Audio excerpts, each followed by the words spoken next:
By the closing days of 1966, the United States Air Force was losing the air war over North Vietnam in a way that its leadership had never anticipated and could not easily explain. The F-4C Phantom II, the most advanced tactical fighter in the American inventory, a 58,000-pound machine capable of Mach 2.2, was being challenged, harassed, and in too many cases destroyed by an aircraft that weighed less than half as much and had entered service nearly a decade earlier. The MiG-21 Fishbed, the Soviet Union's frontline point defense interceptor, had been arriving in North Vietnam in growing numbers through 1966, and the pilots of the Vietnam People's Air Force had learned to use it with a tactical sophistication that caught American planners entirely off guard. The exchange ratio, the ratio of enemy aircraft destroyed to American aircraft lost in air-to-air combat, had deteriorated to a level that alarmed the Pentagon. In World War II, American fighter pilots had achieved kill ratios of better than 10-to-1. In Korea, they had maintained ratios of nearly 7-to-1. Over North Vietnam by late 1966, that ratio had collapsed to something approaching 2-to-1, and some analyses suggested it was worse than that. The reasons for this collapse were multiple, structural, and deeply uncomfortable for an Air Force that had spent the previous 15 years preparing for nuclear war rather than close-range dogfighting.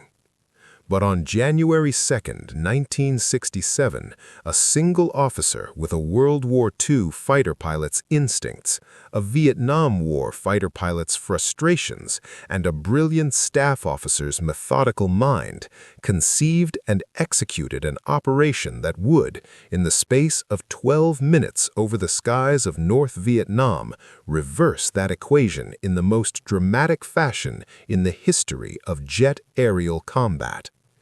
His name was Colonel Robin Olds, commander of the 8th Tactical Fighter Wing at Ubon Royal Thai Air Force Base, Thailand, and what he was about to do had never been done before. To understand Operation Bolo, you must first understand the strategic and tactical environment over North Vietnam in late 1966, because the operation was not conceived in a vacuum. It was a direct, precisely engineered response to a specific tactical problem, one that had been building for months and that grew directly from the political constraints under which American air power was being applied. The Rolling Thunder campaign, authorized by President Lyndon Johnson in March of 1965, was a graduated, politically managed bombing campaign against North Vietnam designed as much to signal American resolve as to destroy military capability. Targets were selected in Washington, often at the weekly Tuesday luncheons attended by the president himself, and the rules of engagement that governed what American pilots could and could not do were, by any professional military aviation standard, extraordinarily restrictive. American aircraft could not strike the MiG airfields at Phuc Yen, Kep, Gia Lam, or Hoa Loc for most of this period. They could not pursue enemy aircraft across the Chinese border buffer zone. They could not engage enemy aircraft on the ground. What this meant in practical terms was that the North Vietnamese had a sanctuary, a series of protected airfields from which their MiGs could take off, engage American strike packages at the time and altitude and energy state of their own choosing, and then recover safely to their bases with full knowledge that those bases could not be struck in retaliation. The MiG pilots, guided by an increasingly sophisticated Soviet-supplied GCI, ground-controlled intercept radar network, had refined a tactical pattern that was both simple and devastatingly effective. As American F-105 Thunderchief strike packages inbound to Hanoi reached their most vulnerable moment, heavy with bombs, constrained by the geometry of the target approach, tangled in the dense envelope of North Vietnamese surface-to-air missile fire, the MiGs would slash in from altitude or from the rear, fire their missiles or guns, and disengage before the F-4C Phantom escort fighters could respond effectively. They were not trying to win a sustained air battle. They were trying to disrupt, to force the F-105s to jettison their bomb loads, and to maintain the psychological pressure of constant threat on American aviators already dealing with one of the most dangerous operating environments in the history of military aviation. By late 1966, this tactic was working. F-105 attrition was severe, the psychological toll on strike crews was significant, and the MiG-21 force, small but growing, was becoming a genuine strategic problem. Robin Olds was not a typical wing commander. Born in 1922 in Honolulu, Hawaii, the son of a World War I Army Air Corps officer, Olds had grown up surrounded by aviation, breathing it, dreaming it, studying it as other boys studied baseball statistics. He graduated from West Point in 1943 and went directly into combat flying P-38 Lightnings and P-51 Mustangs over Europe with the 8th Air Force. By the end of World War II, he had 12 aerial victories, 4 in the P-38 and 8 in the Mustang, and had earned every major combat decoration the Army Air Corps could award a fighter pilot. He was 22 years old. In the post-war Air Force, Olds flew with the early jet programs, demonstrated extraordinary skill in the F-86 Sabre, and became one of the most respected fighter pilots in the service. But he was never a political officer. He was blunt, impatient with bureaucracy, deeply contemptuous of careerism, and constitutionally incapable of the diplomatic performances that the post-war Air Force increasingly demanded of its senior officers. He watched the Air Force transform itself through the 1950s into a nuclear delivery organization, and he watched with something between frustration and fury as the institutional knowledge of air-to-air combat, the hard-won expertise of 2 generations of fighter pilots, was systematically deprioritized in favor of nuclear strike doctrine. When he arrived at Yuban in September 1966 to take command of the 8th Tactical Fighter Wing, the Wolfpack, he found an outfit that was competent, courageous, and operating under tactical and doctrinal constraints that he found professionally intolerable. The F-4C Phantom II that his pilots flew was, in some respects, a magnificent machine.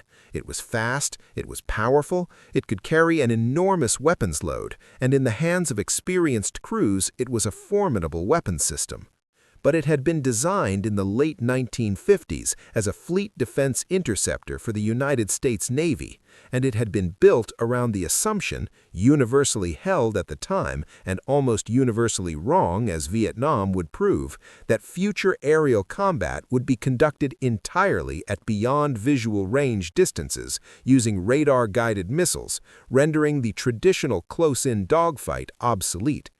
As a consequence, the original F-4 had no gun.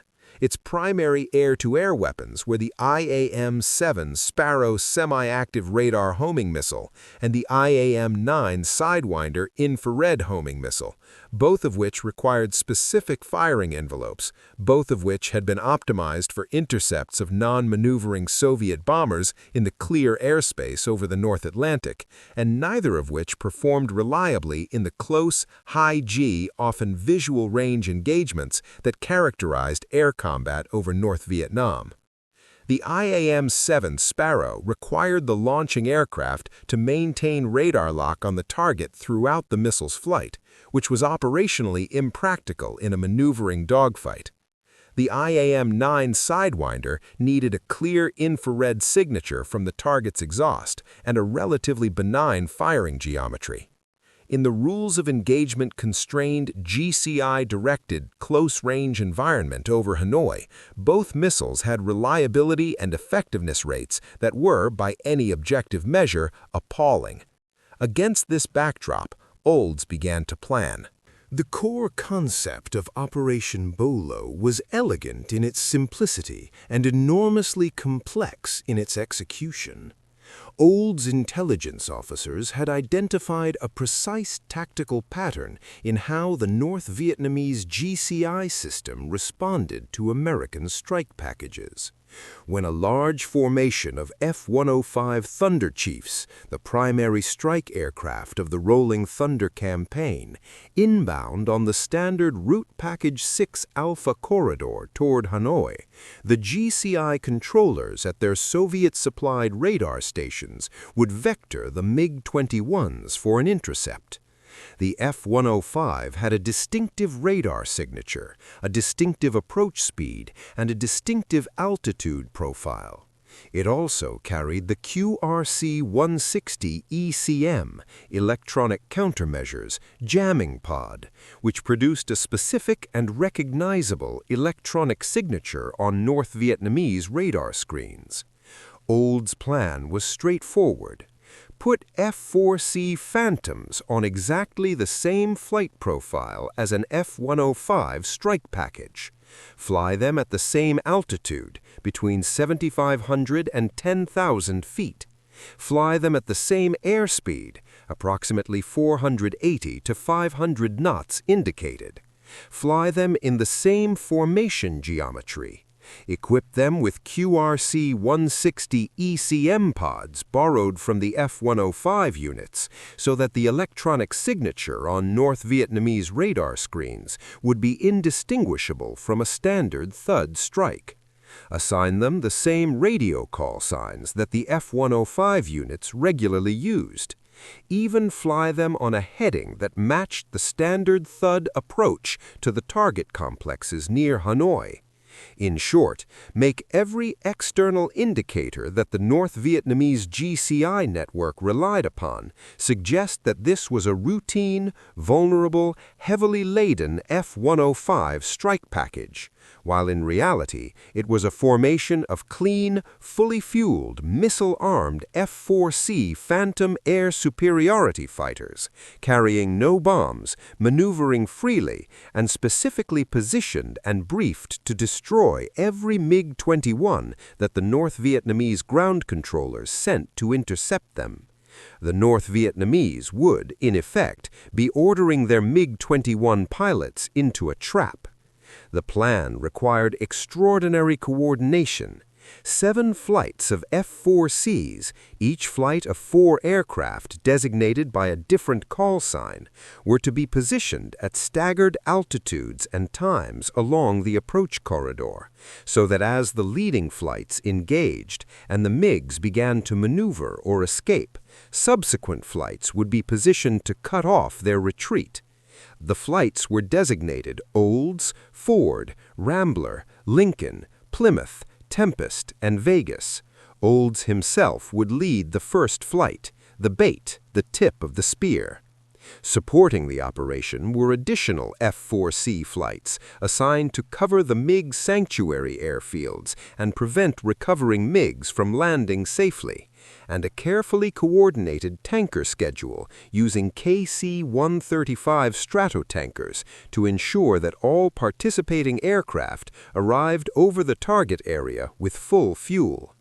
The operation was planned in complete secrecy. The call signs and radio procedures were changed at the last moment to prevent compromise. The weather over North Vietnam on January 2, 1967 was marginal, low clouds, limited visibility, which Olds actually judged to be operationally favorable because it would prevent North Vietnamese visual observers from identifying the aircraft type as the formations entered North Vietnamese airspace. The 2 primary aircraft of Operation Bolo represented sharply contrasting design philosophies, and understanding the strengths and limitations of each is essential to understanding why the operation unfolded as it did. The McDonnell F-4C Phantom II was by 1967 the primary tactical air superiority and multi-role fighter of the United States Air Force and Navy. It was a large aircraft by fighter standards, 63 feet long, with a wingspan of just under 39 feet, powered by two General Electric J-79 GE-15 afterburning turbojet engines, each producing approximately 17,000 pounds of thrust with afterburner. The Phantom was fast, capable of Mach 2.2 at altitude and Mach 1.2 at sea level, and it was a powerful weapons platform, able to carry up to 16,000 pounds of ordnance. For Operation Bolo, the F-4Cs would carry a standard air-to-air load of 4 AIM-7E Sparrow semi-active radar homing missiles recessed in the undercarriage fairings, and 4 AIM-9B Sidewinder infrared homing missiles on the inboard wing pylons, plus the QRC-160 ECM pods on the outboard pylons in place of the normal air-to-ground weapons. The Phantom had excellent radar in the form of the AN/APQ-100 fire control system, solid high-altitude performance, and tremendous energy in the vertical plane. Its limitations were equally significant. It had no internal gun, its turning radius at low to medium altitudes was inferior to that of a MiG-21, it was large, and its exhaust produced visible smoke that could betray its position, and the reliability of its missile systems in actual combat remained a persistent operational problem. The Mikoyan Gurevich MiG-21 F-13 and the more capable MiG-21 PF variant then entering North Vietnamese service were a fundamentally different class of aircraft. The MiG-21 was a small, lightweight, tailed delta wing design optimized for high-speed point defense intercept at altitude. Powered by a single Tumansky R-11 afterburning turbojet producing approximately 13,500 pounds of thrust with afterburner, the MiG-21 was capable of Mach 2.1 at altitude and had a remarkable rate of climb. More importantly for the combat environment over North Vietnam, it was small, its radar cross-section was significantly lower than that of the Phantom, and it was highly maneuverable at the altitudes and airspeeds typical of the engagements being fought. It carried two K-13 Atoll infrared homing missiles, a direct reverse-engineered copy of the AIM-9B Sidewinder, and on some variants, a GSH-23 twin-barrel 23mm cannon.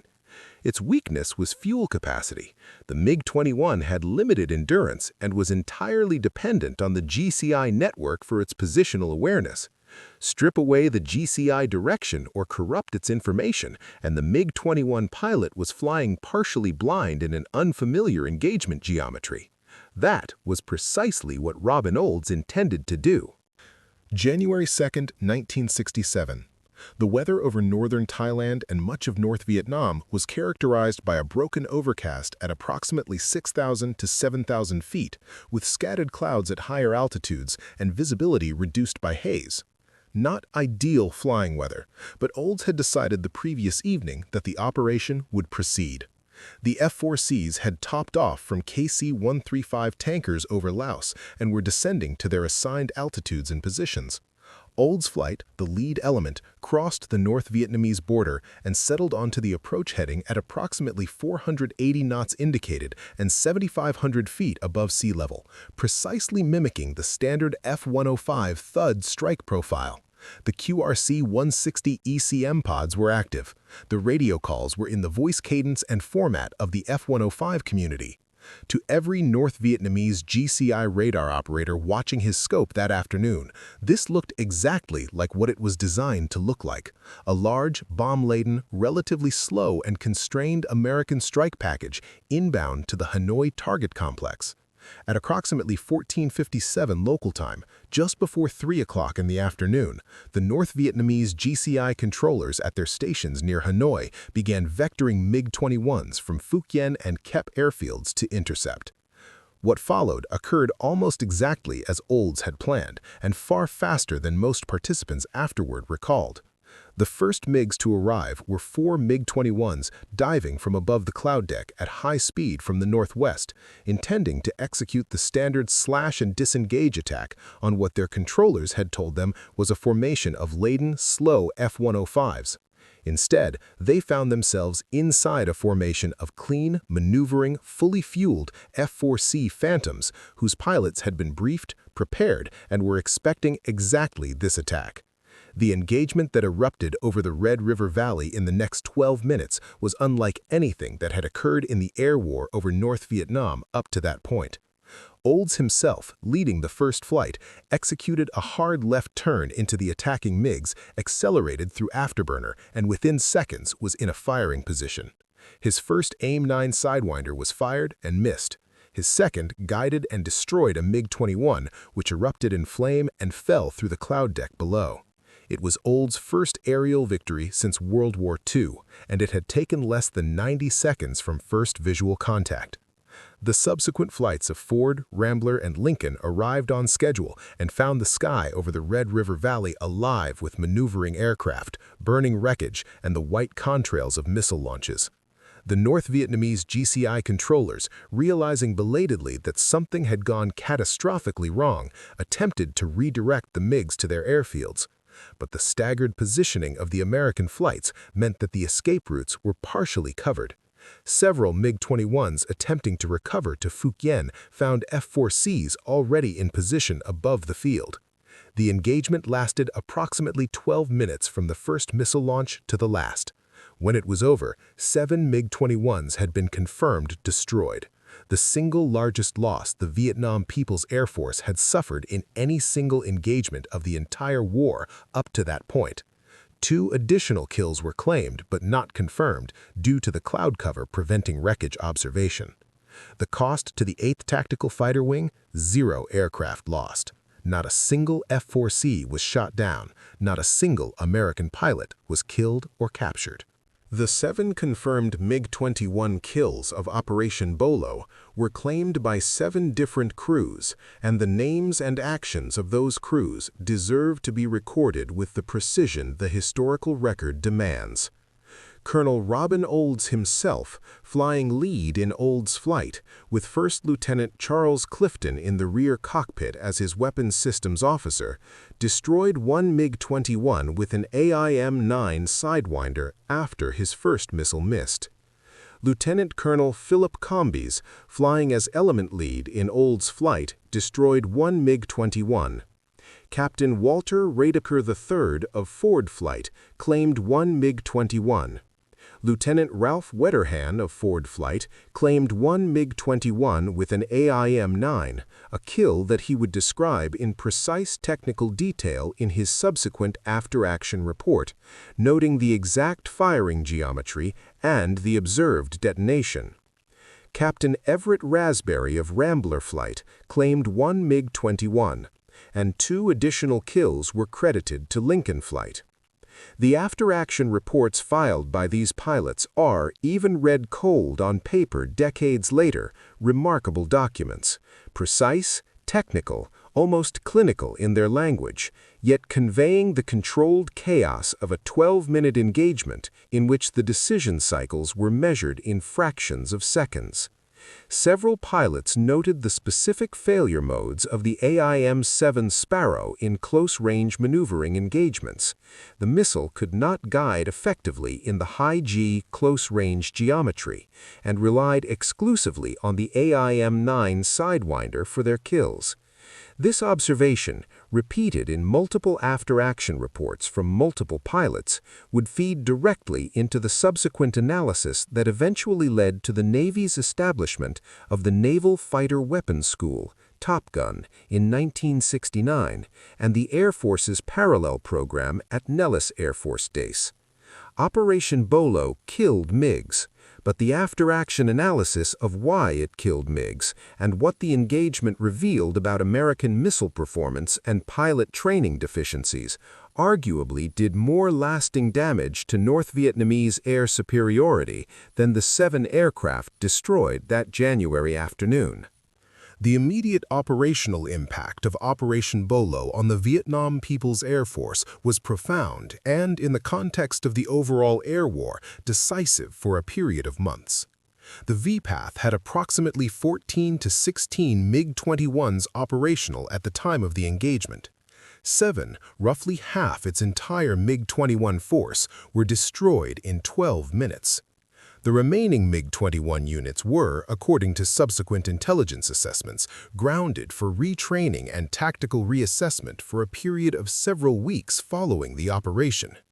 The aggressive slash and disengage tactics that had been so effective against F-105 strike packages essentially ceased for an extended period as North Vietnamese commanders absorbed the shock of the engagement and attempted to understand what had happened. The relief to the F-105 strike crews operating against Hanoi in the weeks following Bolo was measurable and immediate. The constant background threat of MiG interception that had been a feature of every Route Package 6 mission since mid-1966 was substantially reduced. F-105 crews reported a dramatic decrease in MiG engagement attempts in the weeks following January 2nd. At the strategic level, Operation Bolo also demonstrated something that the American air campaign's political managers in Washington had resisted acknowledging, that the restrictions on striking MiG airfields were having a directly measurable and negative effect on the campaign's effectiveness and on American aircrew casualties. If the MiGs could not be struck on the ground, the only alternative was to destroy them in the air. And Operation Bolo had proven that this was possible, given the right conditions, the right deception, and the right leadership. Olds was subsequently awarded his 4th aerial victory credit, bringing his career total to a remarkable 16, 12 in World War II, which corrects the sometimes cited figure of 12, with subsequent research crediting additional confirmed kills, and 4 in Vietnam, making him one of a tiny handful of American pilots to achieve aerial victories in 2 different wars.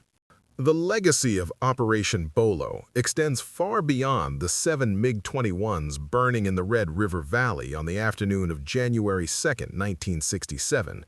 It extends into every aspect of how the United States military subsequently thought about, trained for, and equipped itself for aerial combat, and those reverberations are still felt today. The immediate tactical lesson was the one Olds had demonstrated so viscerally: deception, properly executed against an enemy dependent on a predictable information system, could neutralize even a competent and motivated adversary. The North Vietnamese GCI network was sophisticated, Soviet-supplied, and staffed by trained operators, but it was a system that depended on accurate identification of aircraft type, and that dependency was the vulnerability that Bolo had exploited with lethal efficiency. The more uncomfortable lessons were the ones that emerged from the after-action reports over the subsequent months. The AIM-7 Sparrow, the primary beyond visual range weapon on which the entire theoretical framework of post-Korean War American air superiority had been built, was failing at a rate that approached 70 to 80% in actual combat. The AIM-9 Sidewinder, while more effective, still required specific firing parameters that were difficult to achieve in close maneuvering combat. The F-4 had no gun.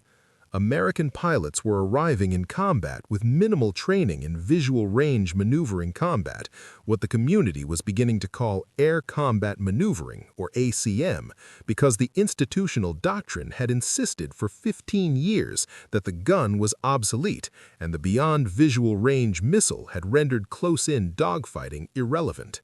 Vietnam, and Operation Bolo in particular, had proven every element of that doctrine wrong with a clarity that could not be argued away. The United States Navy's response was the establishment of Naval Air Station Miramar's Naval Fighter Weapons School, universally known as Top Gun, in March of 1969. The curriculum was built directly on the combat lessons of Vietnam, and the kill ratio improvement it produced was dramatic. Navy kill ratios went from approximately 2.4 to 1 in the early Rolling Thunder period to approximately 13 to 1 in 1972 during Operation Linebacker. The Air Force followed with its own aggressor training program at Nellis Air Force Base. The F-4E, the definitive gun-equipped Phantom variant, had already entered service in 1967, in part as a direct response to the combat lessons being accumulated over North Vietnam. and Robin Olds, promoted to brigadier general, went on to serve as commandant of cadets at the Air Force Academy, where he spent his remaining years attempting to instill in the next generation of Air Force officers the same quality that had made Operation Bolo possible: the willingness to look at a problem with clear eyes, reject the comfortable assumptions that institutional doctrine had built up around it, and design a solution from first principles, regardless of how uncomfortable that solution made the people above him in the chain of command. Robin Olds retired from the United States Air Force in 1973 with the rank of Brigadier General. He had been passed over for Major General, a decision that many who knew him attributed as much to his abrasive refusal to play the institutional game as to any professional shortcoming. He died on June 14, 2007, at the age of 84, at his home in Steamboat Springs, Colorado. He was buried with full military honors at the United States Air Force Academy Cemetery in Colorado Springs. The tributes that followed his death came not from the corridors of the Pentagon or the offices of defense contractors, but from the men who had flown with him, from aging fighter pilots who remembered what it had felt like in the winter of 1966 to be flying daily into the most dangerous airspace in the world against an increasingly capable and confident enemy, and then to have a wing commander arrive who looked at the problem differently, who planned with rigor and led from the front, and who, on a gray January afternoon over the Red River Valley, put 7 MiG-21s into the ground without losing a single aircraft or a single man. Operation Bolo remains, a half-century later, the most tactically precise and strategically consequential single air action of the Vietnam War. It did not change the outcome of that war, no single operation could, but it demonstrated with absolute clarity what well-led, well-planned, and properly executed American air power could achieve.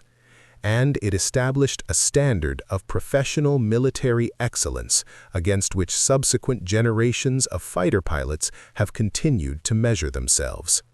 For the men who flew it, and for the men who study it, it stands as something close to perfect.